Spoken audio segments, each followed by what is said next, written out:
आज हम देख रहे हैं पांचवा चैप्टर देखेंगे। उसका प्रथम भाग देखेंगे, मानव जो कंकाल और मांसपेशी तंत्र देखेंगे। मानव कंकाल और मांसपेशी तंत्र देखेंगे। ये है शुरू करने जा रहे हैं मानव शारीरिकी एवं क्रिया विज्ञान। मानव शारीरिकी एवं क्रिया विज्ञान का पहला भाग देखेंगे, मानव कंकाल एवं मांसपेशी तंत्र। तो जो क्वेश्चन आया हुआ है हमारा ये तुम्हारा देखो, हमारे शरीर का अधिकतम भार बना है। तो हमारे शरीर का अधिकतम भार किस चीज़ का बना हुआ है? तो हमारे शरीर का अधिकतम भाग जो बना हुआ है वो जल का। किसका बना हुआ है? जल का। तो जो जल है लगभग देखो इसमें जल जो है हमारा कोई भी विकल्प आए 55 से लेकर 70% जो शरीर का भाग होता है वो क्या होता है? जल होता है। ठीक है, तो हम लोग जानते हैं जल जो होता है सबसे अच्छा तुम्हारा क्या होता है? विलायक होता है। क्या होता है तुम्हारा? जल सबसे अच्छा पृथ्वी पर जो है जल जो है सबसे अच्छा विलायक है, जिसको अंग्रेजी में क्या बोलते हैं हम? सॉल्वेंट बोलते हैं। क्या बोलते हैं हम इसको? सॉल्वेंट बोलते हैं। सबसे अच्छा विलायक है, इसमें हर चीज़ अच्छे से मिल जाती है, घुल जाती है। ठीक है, तो हमारे शरीर का जो भी है, चाहे वो कोशिका द्रव्य हो, क्या तुम्हारा, चाहे कोशिका द्रव्य हो, चाहे ऊतक द्रव्य हो, चाहे रुधिर प्लाज्मा हो, ठीक है, ये सब जो होते हैं, चाहे मूत्र हो, चाहे हमारा जो पसीना जिसको हम स्वेद कहते हैं, ये सब इनका जो आधारभूत तत्व है वो क्या है? जल ही है। चाहे कोशिका द्रव्य हो, क्या हो तुम्हारा? कोशिका द्रव्य हो, ऊतक द्रव्य हो, चाहे ऊतक द्रव्य हो, या तुम्हारा रुधिर हो, या रुधिर प्लाज्मा हो, या मूत्र हो, या तुम्हारा क्या कहते हैं स्वेद हो, तो पसीना हो, ये सब इनका आधारभूत तत्व क्या है तुम्हारा? ये जल ही। आधारभूत क्या है? जल है। तो हमारे शरीर का 55 से 70% भाग क्या है तुम्हारा? जल। 70 से ज़्यादा नहीं है, 70% तक विकल्प में हो, वही हमारा उत्तर होगा, जल है। देखो अगला क्वेश्चन ये तुम्हारा पूछा था 2003 में, 2018 में बीपीएससी में आया, बीपीएससी में आया तुम्हारा प्री में 2018 में क्वेश्चन कि मानव शरीर में होता है, मानव शरीर में होता है लगभग 70% पानी। यही सही होगा तुम्हारा? 70% तक पानी। ठीक है, ये तुम्हारा सही होगा इसका। फिर है एक वयस्क मानव शरीर में जल का प्रतिशत कितना होता है? 10, 30, 75, 65। तो 75 होगा नहीं, 70% तक होता है, इसलिए 65% इसमें उत्तर होगा। ये 2007 में आया है, पीपीएससी के मेन में आया वो प्रश्न। ठीक है, देखो मानव शरीर में पाया जाने वाला सर्वाधिक प्रतिशत वाला तत्व क्या है तुम्हारा? अगर देखें इसमें, ठीक है, ऑक्सीजन है। क्या तुम्हारा? ऑक्सीजन है, क्योंकि इससे क्वेश्चन आएंगे तुम्हारे। ठीक है, इससे क्वेश्चन पूछा गया था। तो अगर तत्वों में देखा जाए सबसे ज़्यादा तत्व कौन है तुम्हारा? ऑक्सीजन लगभग कितने परसेंट है? 65% है। जिसके बाद कौन सा? कार्बन है। कितना? कार्बन कितना है? 18.5% है। हाइड्रोजन लगभग 9.5% है। नाइट्रोजन 3.2% है। कैल्शियम 1.5% है। और फास्फोरस 1% है। ठीक है, तो ये हमारा क्वेश्चन आया था, तुम्हारा तत्व पूछा था। क्या पूछा था तुम्हारा? तत्व पूछा था कि मानव शरीर में सर्वाधिक प्रचुरता से पाया जाने वाला तत्व कौन सा? तो तुम्हारा ऑक्सीजन है। क्या तुम्हारा? ये ऑक्सीजन है। ठीक है, क्या तुम्हारा? ऑक्सीजन है। इसके बाद नंबर आता है कार्बन का 18.5%, हाइड्रोजन आता है 9.5%, नाइट्रोजन आता है तुम्हारा 3.2%, कैल्शियम आता है 1.5%, फास्फोरस आता है 1%। फिर इसके नीचे जो भी तत्व आएंगे तो इसके नीचे तत्व हैं। ठीक है, तो सबसे ये 5-6% याद रखो, ऑक्सीजन का, कार्बन का, हाइड्रोजन का, नाइट्रोजन का, कैल्शियम का और फास्फोरस का। जैसे अगला सवाल है, मानव शरीर में अधिकतम मात्रा में पाया जाने वाला तत्व लोहा है, सोडियम है, फास्फोरस है, कैल्शियम। देखो हमने शुरुआत की अगर याद रखे हैं, सबसे पहले तुम्हारा ऑक्सीजन आता है, फिर तुम्हारा कार्बन आता है। क्या आता है? कार्बन आता है। फिर तुम्हारा हाइड्रोजन आता है, फिर तुम्हारा नाइट्रोजन आता है, उसके बाद तुम्हारा कैल्शियम आता है।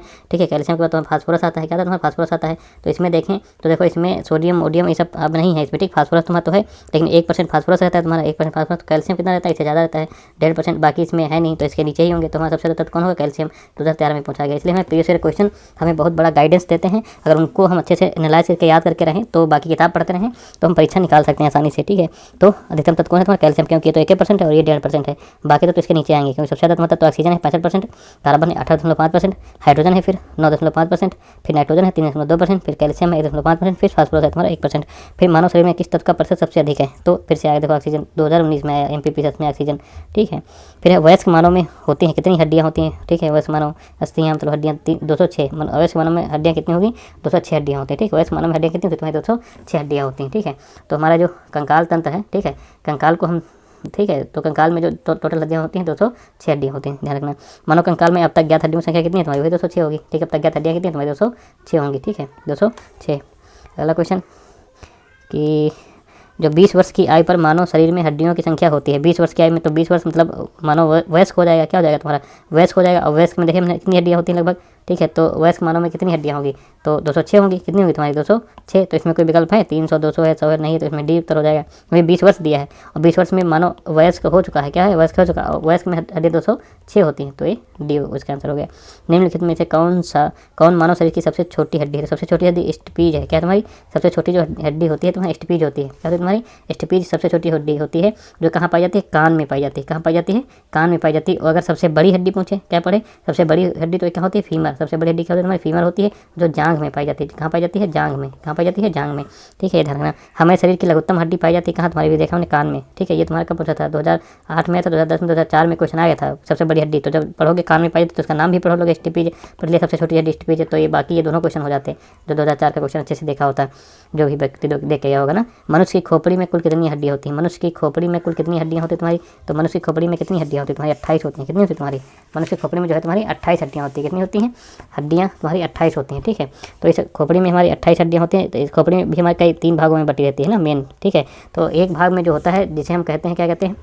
मनुष्य की खोपड़ी में अस्थियों की संख्या कितनी है? 28 होती है, जिसमें जो 8 होते हैं, अगर इसमें देखें तो एक 8 हड्डियों का समूह होता है, ठीक है, और एक तुम्हारा 14 का समूह होता है, और एक तुम्हारा क्या होता है 6 का समूह होता है। तो जो 8 हड्डियाँ होती हैं वो कहाँ होती हैं? ये तुम्हारा जो होती है मस्तिष्क के चारों ओर का मस्तिष्क का जो खोल होता है, अर्थात कपाल, ये क्या बनाता है? कपाल में, ठीक, मस्तिष्क के चारों ओर जो खोल होता है ना, मस्तिष्क खोल जिसे कहते हैं, इसको मस्तिष्क खोल भी कहते हैं। क्या कहते हैं तुम्हारा?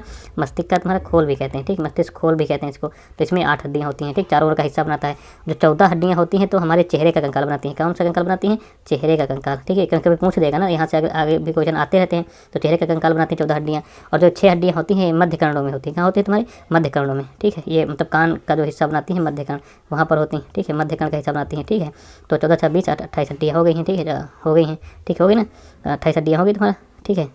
28 तो ये 8 3 भागों में बटी रहती हैं, ठीक है, जो ना ये होती हैं, ठीक है। एक हड्डी का नाम मतलब याद रखना, इसमें तो होता है, इसको कहते हैं क्या कहते हैं? हाईओवाइड कहते हैं तुम्हारा। ये हाईओवाइड नामक एक और अस्थि मैंडिबल तथा कंठ के बीच जिह्वा के नीचे भी रहती है, ठीक है। ये जो होती है हमारी नामक एक अस्थि होती है, ये हो जाएगा मैंडिबल तथा कंठ के बीच जिह्वा के नीचे होती है, ठीक है। हाईओवाइड पूछ सकते कभी, ये हाईओवाइड कहाँ पर होती है? तो ये जिह्वा के नीचे होती है, ध्यान रखना, ठीक है।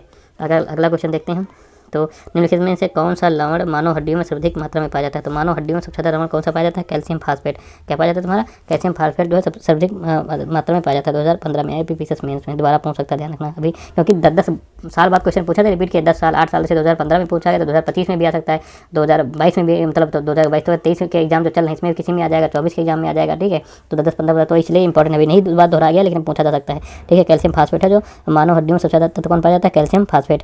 मनुष्य के शरीर में पसलियों के कितने जोड़े होते हैं? मनुष्य के शरीर में पसलियों के कितने जोड़े होते हैं? तो तुम्हारे 12 होते हैं। कितने होते हैं तुम्हारे? 12 होते हैं। जो रिब्स होती हैं, पसलियाँ होती हैं, वो 12 जोड़ी होती है मनुष्य के शरीर में, ठीक है, 12 जोड़ी, सब 24 होती हैं पसलियाँ। अगर पूछे पसलियों की संख्या तो 24, जोड़ी पूछे तो 12 जोड़ी और संख्या 24, ठीक है, ये ध्यान रखना। फिर मनुष्य के शरीर में पैर की हड्डी, ठीक है, पैर की हड्डी क्या होती है तुम्हारी? खोखली होती है। मनुष्य में जो पैर की हड्डी होती है वो कैसी होती है तुम्हारी? खोखली होती है, ठीक है। पैर की हड्डी क्या होती है? खोखली होती है। पैर की हड्डी कैसी होती है तुम्हारी? खोखली होती है, ध्यान रखना, ठीक है।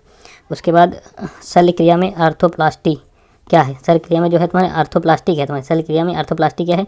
तो आर्थोप्लास्टी जो है, ये आर्थोप्लास्टी कहते हैं कूल्हे के जोड़ का प्रतिस्थापन, हिप जॉइंट रिप्लेसमेंट बोलते हैं, ठीक है। ये आर्थोप्लास्टी में ही होता है, कूल्हे के जोड़ का हम क्या करते हैं? प्रतिस्थापन करते हैं, हिप जॉइंट रिप्लेसमेंट किया जाता है, ठीक है। इसमें क्या होता है, इसमें किसी कूल्हे की हड्डी खराब हो गई है, वो चलने में उसको दिक्कत है, कोई दिक्कत कर रहा है, तो उसमें उसको बदलते हैं, ठीक है। तो आर्थोप्लास्टी का उद्देश्य फिर क्या होता है? आर्थोप्लास्टी का उद्देश्य दर्द से छुटकारा देना, दर्द से छुटकारा देना, चलने की क्षमता जो होती है, चलने की क्षमता का क्या करना? विकास करना, चलने की क्षमता को बढ़ाना, क्षमता को ठीक करना तथा मांसपेशियों की शक्ति को सुधारना। मांसपेशियों की शक्ति क्या करते हैं? ये इसमें सुधारते हैं, ठीक है। इसको अर्थराइट्स जिसको है ना, अर्थराइट्स है, ठीक है, या अन्य कारणों से निष्क्रिय हो चुके जोड़ों का प्रतिस्थापन या पुनर्संयोजन इस क्रिया में किया जाता है। जिसको अर्थराइट्स की बीमारी हो जाती है, उससे उसके जोड़ काम नहीं कर रहे हैं, तो इस क्रिया में उसको हम इलाज करते हैं, ठीक है, आर्थोप्लास्टी में। अगला देख लेते हैं क्वेश्चन, प्रत्यास्थ, ठीक है, जिसको इलास्टिक ऊतक टिश्यू जो हड्डियों को एक साथ पकड़े रहते हैं उन्हें क्या कहते हैं? प्रत्यस्थ, ठीक है, जिसको इलास्टिक बोलते हैं ना, प्रत्यस्थ को इलास्टिक बोलते हैं, ऊतक से टिश्यू बोलते हैं। तो इलास्टिक टिश्यू जो हड्डियों को एक साथ पकड़े रहते हैं, ठीक है, उन्हें हम क्या कहते हैं? जो हड्डियों के एक साथ जोड़ते हैं उसको कहते हैं स्नायु, लिगामेंट।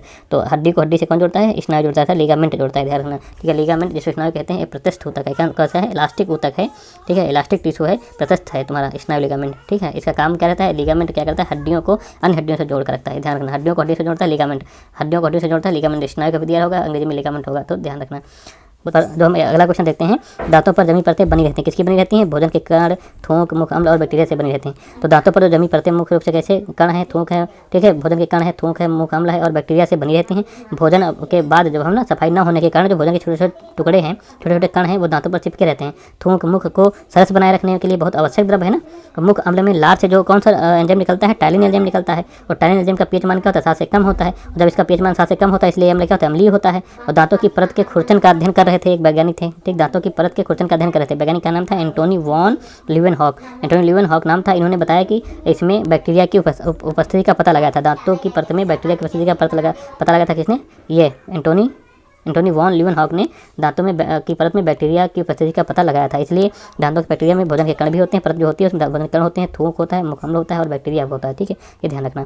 फिर नाखून काटते समय दर्द नहीं होता है, नाखून काटते समय दर्द नहीं होता है, क्यों नहीं होता है? क्योंकि नाखून मृत कोशिकाओं के द्रव्य द्वारा बने रहते हैं जिनमें रक्त संचरण नहीं होता है, ठीक है। तो नाखून जो है हमारे बाह्य कंकाल के अंतर्गत आता है। नाखून कहाँ था तुम्हारा? बाह्य कंकाल के अंतर्गत आता है, बाह्य कंकाल के अंतर्गत आता है, ठीक है। और ये जो है बने किसके होते हैं तुम्हारे? ठीक है, जो है अल्फा कैरेटिन के बने होते हैं। नाखून मृत कोशिकाओं के द्रव्य द्वारा बने रहते हैं जिनमें हम रक्त का संचरण नहीं होता, इसलिए दर्द नहीं होता है। तो इसमें जो मृत कोशिकाएं पहुंचे उसका नाम क्या है तुम्हें? Alpha keratin. क्या नाम है? अल्फा क्रेटिन्स। अल्फा क्रेटिन्स के बने रहते हैं, ध्यान रखना। अल्फा क्रेटिन्स एक प्रोटीन है। क्या है तुम्हारा? एक प्रोटीन है। अल्फा क्रेटिन क्या है तुम्हारा? एक प्रोटीन। देखो इसमें व्याख्या भी दी है, ठीक है। अल्फा क्रेटिन के बने रहते हैं क्योंकि मृत कोशिकाओं डेड सेल के द्रव्य द्वारा निर्मित होते हैं, इसलिए इनमें रक्त का संचरण नहीं होता, इसलिए इसको काटने पर दर्द नहीं होता है। अल्फा क्रेटिन एक प्रोटीन है जो कहाँ होती है तुम्हारी? जो होती है त्वचा में उपस्थित होती है। कहाँ उपस्थित होती है? त्वचा में। भाई नाखून में उपस्थित होती है, त्वचा में उपस्थित होती है, ठीक है। एक ना अल्फा क्रेटिन एक प्रोटीन है जो कि त्वचा में उपस्थित होता है। यह क्रेटिन का एक प्रकार है। यह क्रेटिन का एक प्रकार है। जो अल्फा क्रेटिन है क्रेटिन का एक प्रकार है जो कि जल में अघुलनशील है। जल में क्या है? अघुलनशील है एवं संरचनात्मक तथा तंतुवत होते हैं। रचनात्मक होता है, तंतुवत होते हैं, जैसे सींग हो गया, नाखून हो गया, खुर हो गया, जिसको अंग्रेजी में हूप्स बोलते हैं, बाल हेयर्स हो गए, ये सब अल्फा क्रेटिन के ही बने होते हैं, ध्यान रखना। इनमें सब में अल्फा क्रेटिन पाई जाती है। सींग है, हॉर्न्स हो गए, नाखून हो गया, खुर हो गए, बाल हो गए, इनमें सब में अल्फा क्रेटिन पाई जाती है। जो अल्फा क्रेटिन प्रोटीन इनमें सब में पाई जाती है, ध्यान रखना, ठीक है। अगला क्वेश्चन देखें। बाल जिस प्रोटीन का बना होता है, ठीक है, क्रेटिन। बाल किसका बना होता है? क्रेटिन का बना होता है। बाल किसका बना होता है? क्रेटिन का बना होता है। मानव के बाल एवं नख निम्नलिखित में से कौन सा प्रोटीन विद्यमान होता है? तो तुम्हारा अभिप्राय क्रेटिन होता है। कौन से बाल है नख में क्रेटिन होता है। देखो बार बार क्वेश्चन रिपीट कर रहा है, ये क्वेश्चन याद है तो हमारे प्रिय सर की व्याख्या पढ़ें, अच्छे से हो जाएगा। अस्थि एवं दंत निर्माण हेतु निम्नलिखित में से किनकी आवश्यकता होती है? अस्थि एवं दंत निर्माण हेतु, ठीक है, किनकी आवश्यकता होती है? तुम्हें कैल्शियम और फास्फोरस की आवश्यकता होती है। कैल्शियम और फास्फोरस की आवश्यकता होती है, तो ये ध्यान रखना, ठीक। कैल्शियम और फास्फोरस अस्थि एवं दंत निर्माण में सहायक होते हैं। अगर इनकी कमी हो जाए, इनकी क्या हो जाए? कमी हो जाए, तो ठीक है, तो अस्थि क्या हो जाएगा? अस्थि और दंत से संबंधित रोग होंगे, ठीक है। इनसे संबंधित रोग तुम्हारे हो जाएंगे, तो इनकी कमी भी नहीं होनी चाहिए और ज़्यादा अधिकता भी नहीं होनी चाहिए। तो इसको हम सब हरी सब्जी और मौसमी फल खाते हैं तो इनकी पूर्ति बनी रहती है सूक्ष्म तत्वों की। अगला क्वेश्चन है कि निम्नलिखित में से कौन सा पौष्टिक तत्व अस्थि एवं दांतों के निर्माण व मजबूती के लिए आवश्यक नहीं है? आवश्यक नहीं है, शब्दों पर ध्यान रखना, आवश्यक नहीं। तो इसमें कैल्शियम आवश्यक है, फ्लोरीन आवश्यक है, फास्फोरस आवश्यक है। देखिए अस्थि के लिए कैल्शियम और फास्फोरस तो है ही है, कैल्शियम और फास्फोरस है ही। फ्लोरीन भी रहता है, आयोडीन बिल्कुल आवश्यकता नहीं होती, आयोडीन की बिल्कुल आवश्यकता नहीं रहती है, ध्यान रखना, ठीक है। फिर अगला है तो देखो इसमें कैल्शियम, फास्फोरस और फ्लोरीन अस्थि एवं दंत निर्माण में सहायक हैं, ठीक। कैल्शियम, फास्फोरस एवं फ्लोरीन अस्थि एवं दंत निर्माण में क्या होते हैं? सहायक होते हैं। इनकी कमी से अस्थि एवं दंत संबंधी बीमारियां हो जाती हैं, जबकि आयोडीन थायराइड ग्रंथि के नियंत्रण में उपयोगी होता है। ये अस्थि के इससे कोई संबंध नहीं है, थायराइड ग्रंथि के नियंत्रण में आवश्यक आयोडीन, इसके अस्थि से कोई संबंध नहीं है। मनुष्य के जीवन काल में कितने दांत 2 बार उगते हैं? ठीक है, मनुष्य के जीवन में कितने दांत जो है 2 बार उगते हैं, ये पूछ रहा है कि मनुष्य के जीवन काल में कितने दांत होते हैं जो 2 बार उगते हैं? तो वो है 20 दांत। कितने हैं? 20 दांत हैं जो 2 बार उगते हैं, ठीक है। मनुष्य जो सहित है, मनुष्य तो है ही है, मनुष्य तो है ही है, मनुष्य सहित तमाम और वयस्क, ठीक है, और भी अधिकांश वयस्क जो है अस्तनी, ठीक है, जो अस्तनी है द्विदंती होते हैं। द्विदंती मतलब जिनमें 2 बार दांत निकलते हैं, एक बार गिर जाते हैं फिर तो कई अस्तनी होते हैं, द्विदंती होते हैं, ठीक है। और इनमें क्या होता है? ये चंवड़ दांतों के अलावा अन्य दांत जीवन में 2 बार निकलते हैं। चंवड़ दांत हैं जो केवल 1 बार निकलते हैं। पूछ सकता है कौन से दांत केवल 1 बार निकलते हैं, दोबारा नहीं निकलते? चंवड़ दांत, ध्यान रखना, चंवड़ दांत जो है 1 बार निकलते हैं। चंवड़ दांत के अलावा जो अन्य दांत होते हैं वो 2 बार निकलते हैं, ठीक है, 2 बार विकसित होते हैं। इस प्रकार हमारे 12 अस्थायी चंवड़ दांत हैं, जो हमारे 12 होते हैं, ये जो 12 है ये चंवड़ दांत हैं। क्या तुम्हारे 12 चंवड़ दांत होते हैं और ये स्थायी रहते हैं, ध्यान रखना, पूछ सकता है क्वेश्चन, इसलिए व्याख्या जरूरी है हमारी। 12 चंवड़ दांत होते हैं और ये स्थायी रहते हैं, ये बार बार 2 बार नहीं निकलते हैं, 1 बार उगाएं बस ये छुट्टी हो जाती है, ठीक है। तो हमारे मुंह में अगर देखें, ठीक है, तो अगर हमारे मुंह में, मनुष्य के मुंह में, ठीक है, तो 4 प्रकार के दांत होते हैं। कितने प्रकार के होते हैं? 4 प्रकार के दांत होते हैं, ठीक है। एक होता है उसमें कृदंतक, ठीक है, कृदंतक जो मतलब काटने का काम करते हैं, ठीक है। और फिर दूसरे होते हैं रदनक, क्या कहते हैं? रदनक होते हैं, ठीक है। तो फिर प्रचवर्णक होते हैं, प्राचवर्णक होते हैं, ठीक है, या इनको अग्रचवर्णक भी बोलते हैं। क्या बोलते हैं? अग्रचवर्णक बोलते हैं। और चौथे होते हैं चवर्णक, ये सबसे बाद में निकलते हैं, ये निकलने के बाद गिरते नहीं हैं, ठीक है, ये स्थायी होते हैं। बाकी ये कृंतक है, रदनक है और प्राचवर्णक या अग्रचवर्णक है, ये गिर के दोबारा उग जाते हैं, ठीक है। और ये जो 12 दांत हैं हमारे 32 होते हैं, तो ये 20 हो गए, ठीक है, सब मिला के 20 हो जाएंगे तीनों। और चवर्णक 12 होते हैं, ये 1 बार उग जाते हैं, दोबारा उगते नहीं हैं, मतलब ये स्थायी दांत होते हैं, फिर गिरेंगे तो हमेशा के लिए गिर जाते हैं, ये ध्यान रखना। 12 स्थायी दांत होते हैं और 20 जो होते हैं मनुष्य में 2 बार विकसित होते हैं, ठीक है। उसके जीवन काल में 20 दांत 2 बार विकसित होते हैं। मानव से अधिकांश वयस्क स्तनी द्विदंती होते हैं, अर्थात चंवड़ दंतों के अलावा अन्य दांत जीवन में 2 बार विकसित होते हैं। इस प्रकार 12 स्थायी चंवड़ दांत 1 दंती होते हैं, ठीक है, ये स्थायी हो जाते हैं। हमारे मुंह में आदर्श रूप से अगर देखें तो 4 प्रकार के दांत होते हैं। कृंतक देखो इन सीसर्स बोलते हैं, ठीक है, रदनक जिसको कैनाइन बोलते हैं, प्रचवर्णक जिसको अग्रचवर्णक भी करते हैं, प्रीमोलर से बोलते हैं, ठीक है, चवर्णक जिसको अंग्रेजी में मोलर से बोलते हैं। तो ये हमारे 4 प्रकार के दांत हो गए। 12 स्थायी होते हैं जिसको चवर्णक दंत बोलते हैं, 1 दंती मोनो 5 डॉन्ट बोलते हैं, ठीक है, और 20 2 बार उगते हैं। ये हो गया हमारा। अगला क्वेश्चन देखते हैं, निम्नलिखित में से कौन हमारे शरीर का सबसे दृढ़ भाग है? तो हमारे सबसे दृढ़ भाग जो है तुम्हारा कौन सा होता है? सबसे दृढ़ भाग होता है तुम्हारा, तो इसमें ये होता है दंत वल्क। क्या होता है तुम्हारा? दंत वल्क होता है। दंत वल्क को अंग्रेजी में ही इनामल बोलते हैं। क्या बोलते हैं? अंग्रेजी में इनामल बोलते हैं। तो ये सबसे कठोर भाग होता है, ठीक है। ये जो है ये हमारा मुख्यतः कैल्शियम फास्फेट और कैल्शियम कार्बोनेट का बना होता है, ठीक है। पूछ सकते हैं ना जो इनामल किसका बना होता है? तो कैल्शियम फास्फेट और कैल्शियम कार्बोनेट का, ध्यान रखना, कैल्शियम फास्फेट और कैल्शियम कार्बोनेट का बना होता है। फौलाद से अगर ये टकरा देना तो उसमें चिंगारी निकलती है। अगर लोहे से टकराइए तो क्या निकलेगी इसमें, चिंगारी निकलेगी। क्या निकलेगी इसमें, चिंगारी निकलेगी। तो ये किसका बना होता है, ध्यान रखना, कैल्शियम कार्बोनेट का और कैल्शियम फास्फेट का ये दंतवल्लक इनामेल बना रहता है। फिर मानव शरीर में सबसे मजबूत मांसपेशियाँ कहाँ, जबड़ों में पाई जाती हैं। कहाँ पाई जाती हैं, मानव में सबसे मजबूत पेशियाँ जबड़ों में पाई जाती हैं। 1992 में, ठीक है, 1992 में एक ऐसा गिनीज बुक में एक रिकॉर्ड है कि एक व्यक्ति ने जबड़े की मांसपेशियों से लगभग 975 पाउंड 2 सेकंड तक उठाने का रिकॉर्ड बनाया था। 2 सेकंड तक, कब तक, 2 सेकंड तक। 975 पाउंड बहुत हो गया, ठीक, 975 पाउंड 2 सेकंड तक उठा रखा था, कितने, 2 सेकंड। तो गिनीज बुक में इसका नाम है कब, 1992 में, 1992 में। तो सबसे मजबूत हड्डियाँ कौन सी होती हैं, मांसपेशियाँ कौन सी, जबड़े की सबसे मजबूत होती हैं। फिर है, इनको मिलाने वाला है, ठीक है, जैसे उरोस्थि है जिसको ब्रेस्ट बोन बोलते हैं, और जत्रुक है जिसको कॉलर बोन बोलते हैं, जानुफलक जिसको नी नाइफ बोलते हैं, स्कंदफलक शोल्डर ब्लेड जिसको मिलाना है, ठीक है। तो देखो उरोस्थि क्या होती है तुम्हारी, उरोस्थि होती है तुम्हारी ये क्या कहते हैं, स्टर्नम होती है उरोस्थि, ठीक है, इसे मिल जाएगा। और ये जत्रुक क्या होता है तुम्हारा, क्लेव, ये होता है क्लेविकल होती है, ठीक है, क्या होता है तुम्हारा, क्लेविकल होती है। जानफलक क्या होता है तुम्हारा, जानफलक पटेला होता है। क्या होता है जानफलक, नी कैप का होता है, पटेला होता है, पटेला जिसको बोलते हैं, नी कैप को बोलते हैं, ठीक है। तो स्कंद तुम्हारा तो होता है, स्कैपुला होता है। तो ये याद रखना, ये क्वेश्चन पूछा गया दोबारा भी पूछ सकता है, ठीक है। IAS में आया है 2001 में, और RAS की परीक्षा 2013 में आया है, ठीक है। तो जो IAS का परीक्षा 2001 में आया है, एक बार और यूपी में भी रिपीट नहीं किया गया, तो यूपी में क्वेश्चन पूछने की इसके चांस है मिलाने के। RO में, PPS में ये आएगा जरूर क्वेश्चन, 1-2 साल में जरूर आ जाएगा, ठीक है। 24 में आएगा, नहीं तो 25 में आ ही जाएगा। 23 में तो आने वाला भी, 23 परीक्षा बाकी, जैसे हम आज पढ़ रहे हैं, कितना फ्राइडे है, 10 नवंबर को हम वीडियो बना रहे हैं, ठीक है। तो अभी 23 का बाकी है, दिसंबर की परीक्षाओं में आ सकता है, 24 में भी आ सकता है, ठीक है। तो उरोस्थि जो पाया जाता है, स्टर्नम, उरोस्थि जो है ये स्टर्नम है। जत्रुक क्या है तुम्हारा, कॉलर बोन को क्या कहते हैं, क्लेविकल कहते हैं। और जानफलक, नी कैप को हम कहते हैं पटेला, ठीक, पटेला कहते हैं। और स्कंद फलक को हम क्या कहते हैं, स्कैपुला कहते हैं। तो हमारा ये चैप्टर हो गया, ठीक है तुम्हारा। अब आगे हम पढ़ेंगे तुम्हारा ये, ठीक है, मनुष्य का पाचन तंत्र, क्या पढ़ेंगे, पाचन तंत्र। जय हिंद, जय भारत।